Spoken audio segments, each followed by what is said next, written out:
Not what I was expecting.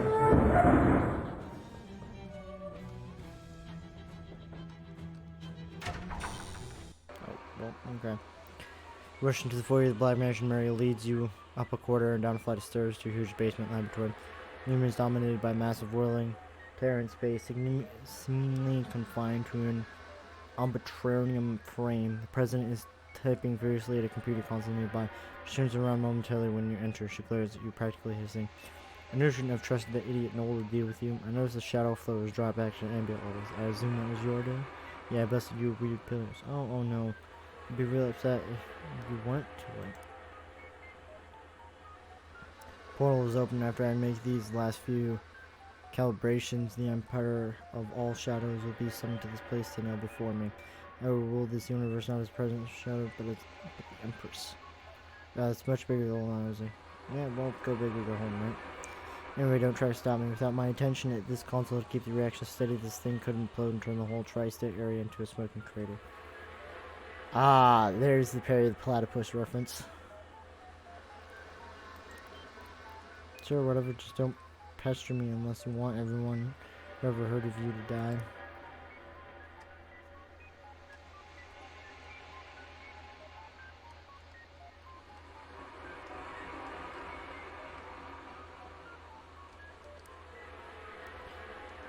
The Petroleum bomb. I cobbled it together from parts I found lying around while you were distracting the president. Good job.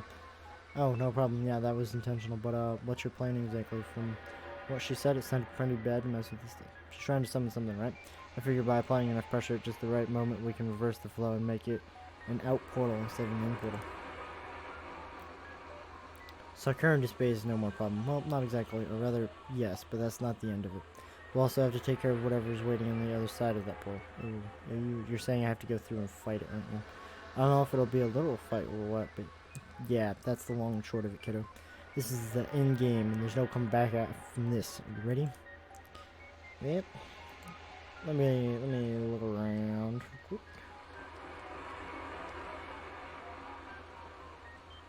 Yeah, yep. I'm ready.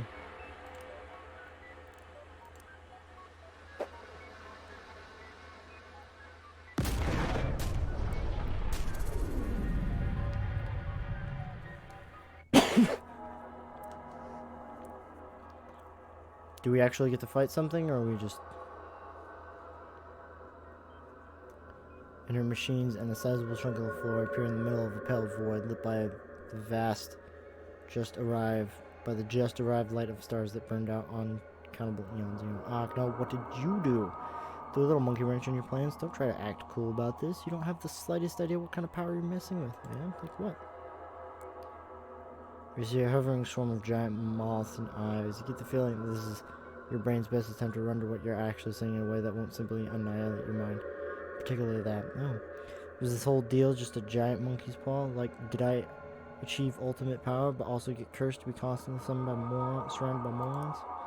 Hey, portal frame is still intact. Maybe I can reopen it and fix this. Oh, you can get us back? I can get me back, and then continue with my plan to summon the Emperor to our universe under controllable conditions as intended. Yes. What if I don't want you to do that? Do I look like someone who gives a hot crap what you want? Go away. Go die in the void.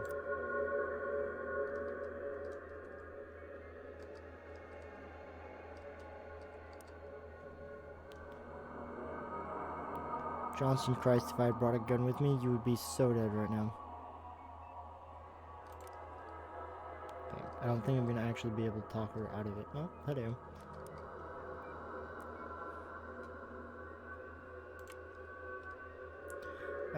Let me look the other way. I can't go that way. Okay.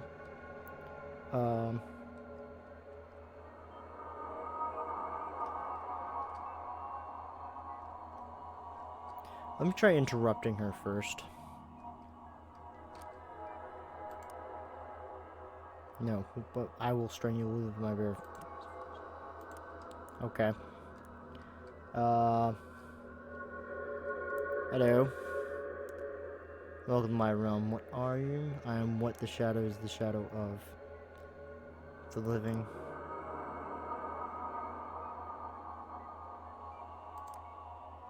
Nice job if you can get it to living.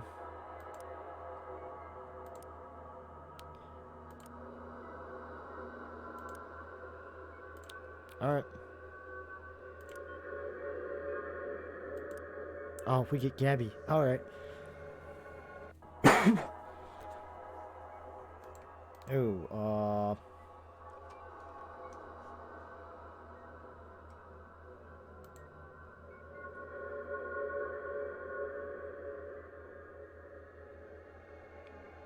49 speed gain, reducing all of her stats by 14. Okay.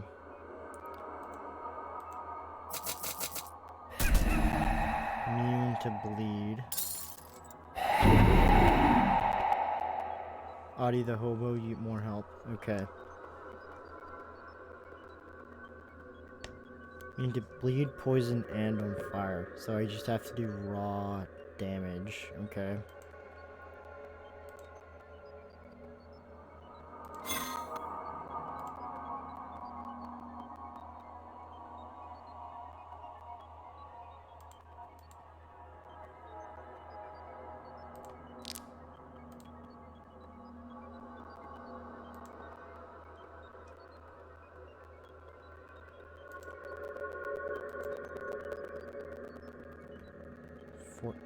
Damage? Really?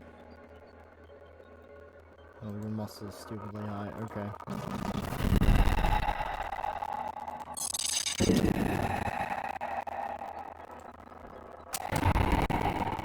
There's 9.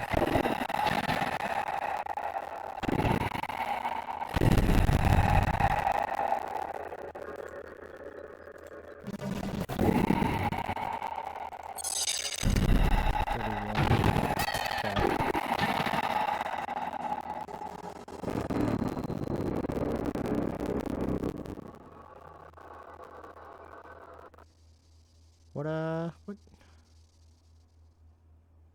Did I lose?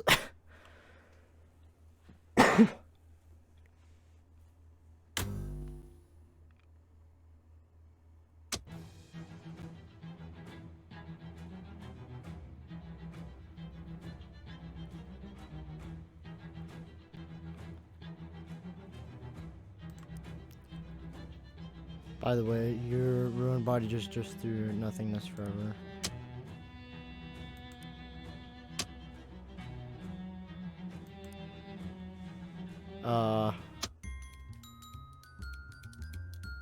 Me losing is an ending. Okay.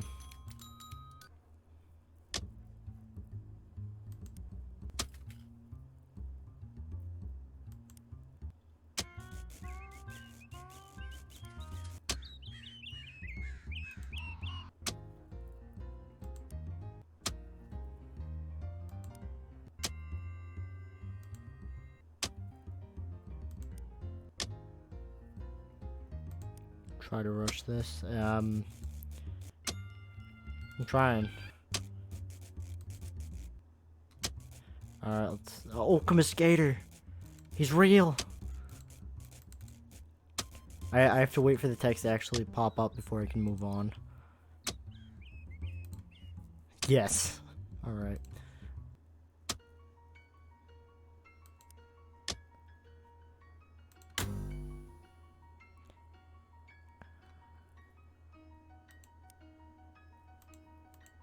Oh, no. Violin.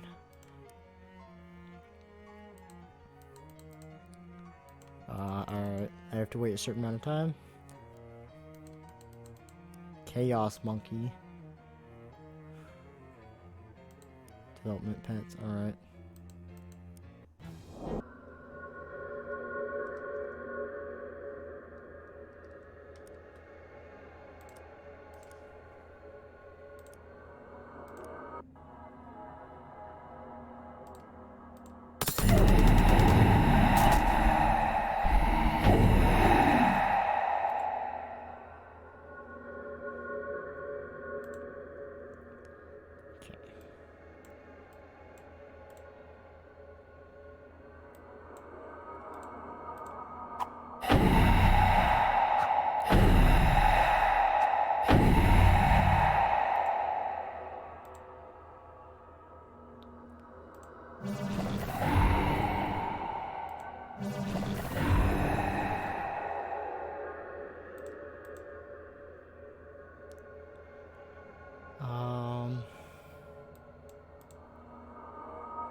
shield myself.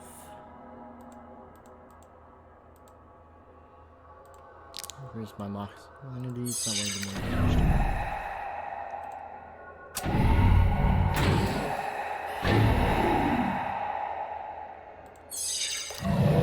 There we go.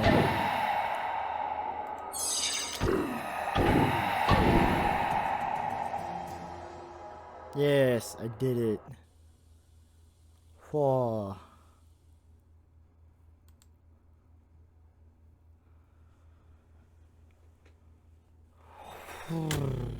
Oh, TV's on. Okay. Well, sometimes the best way to deal with the universe destroying threat is just hit it with something until it stops moving. Nice work. After the metaphorical smoke cleared, you found yourself stuck in the weird extra-dimensional space where the final showdown happened, okay? Fortunately, the fact that you created a temporal paradox before you left the universe meant that you could never come back to normal reality. You waited 1 billion years, and that was only the beginning. Actually, it's meaningless to say it was the beginning. The first 1 billion years weren't any different than the next billion. You were still there. You always had been. The universe ended, and you weren't in it. Oh, okay. Mary's bomb blasted him past the borders of reality. Okay. Drifted outside of the world for a span of time that might have been 5 minutes or 5,000 years. The only way to be sure is to not press a key for 5,000 years. Then you'll know it was that long. Well, yeah, alright. Activated the failsafe interdimensional homing teleporter Mary had left in one of his desk drawers. She was looking for a pen. Oh. Mary was retched through the ether and then unceremoniously dumped on the floor of the antique store. They spent a while trying to figure out what happened to you, but didn't have any luck. Being outside of the entity of time and space makes it pretty hard to track down. Started looking for another relative to help him with his future ventures. Well. Did a brisk trade until the end of Prohibition, at which point it didn't even brisker one. When they started televising underground bare-knuckle boxing, Gabby got really excited and joined a league. Combat style was a mixture of different martial arts that can be known as super weird fighting. Molly and Nancy went on to become the most notorious bank-robbing duo in history. Heck yeah. They were last seen somewhere in Bolivia. Stretches those fairly dangerous due to widespread gang and tentacle violence. Yeah, alright. Ching and Johnny managed to get the entire hobo camp loaded into the ocean, involved a lot of caulking. The wind at their backs, they set sail for distant shores. Thanks to Ovid and Corsus, the expedition was comfortable and well funded. Got a little boring at times, but Dusty brought a deck of cards. Nights were cold, but between Beatrice Wool and Calendia's moonshine, everybody kept pretty cozy. Cornelius and Beanie provided cornbread and beans. Moss Man provided fine herbs and Zonk spices. After a long and difficult journey, they arrived at the land they had promised to themselves. They founded a new nation, a nation of hobos by hobos. For hobos, with liberty and justice for hobos. Went on to set the world record for mailbox sitting. He held the record for nearly a week. He has recently become interested in flagpoles. Okay. Vicar of St. Polycarp's was soon promoted to Vice Pope. With the whole grisly murder business behind her, Miss Brewster went on to win the Boarding House of the Decade Award from the International Salesman League. Crystal Store was moderately successful, but she was confident that in about 4 years, business would boom. Okay. SIT's astronomy program continued to be no less dumb than SIT's astrology program.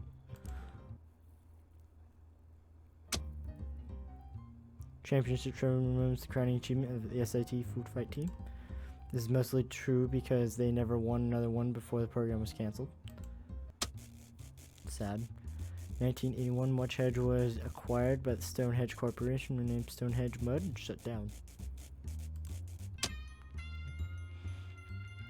Donna Rasmus became the first person in history to fly all the way around a swamp. Something about shoelaces. Haim Quarry went bankrupt after the workers fled in the night. Most of them made it back to the city and found new jobs, which could not possibly have been worse than their old jobs. Okemos Gator became the majority shareholder in Largemouth Bass & Sons and replaced the staff with graduates willing to work for exposure to fish. Paul Leathers used his new tongue to preach nonviolence and counseled many a troubled youth away from a life of big game hunting.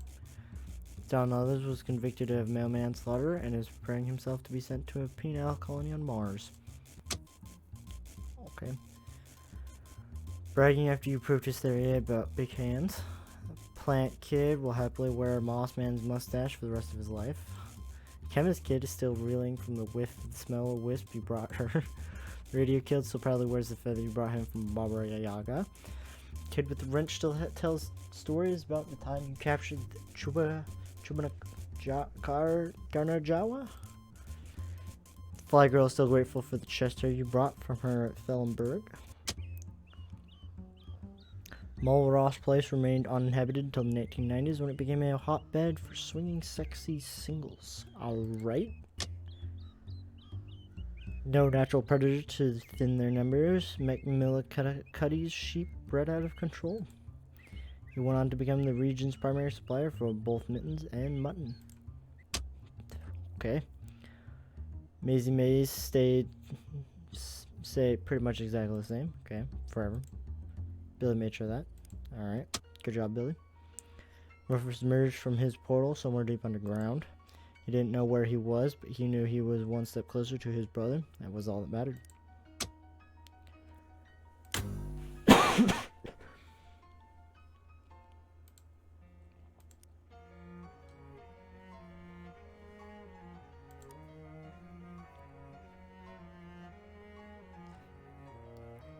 Banjo. Matt, the banjo player. Alright.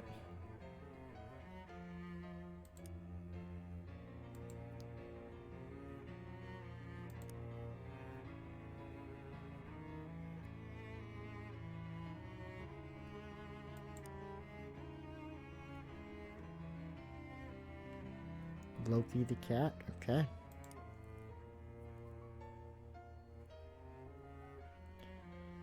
Free-based browsing game, Kingdom of Loathing. Okay. Well, okay. I guess that's the end. It's the ending I was going for, anyways. I will probably catch you guys tomorrow then, as we will playing some more Callisto Protocol, because I'm now done with Shadows over Loathing. There we go. Peace.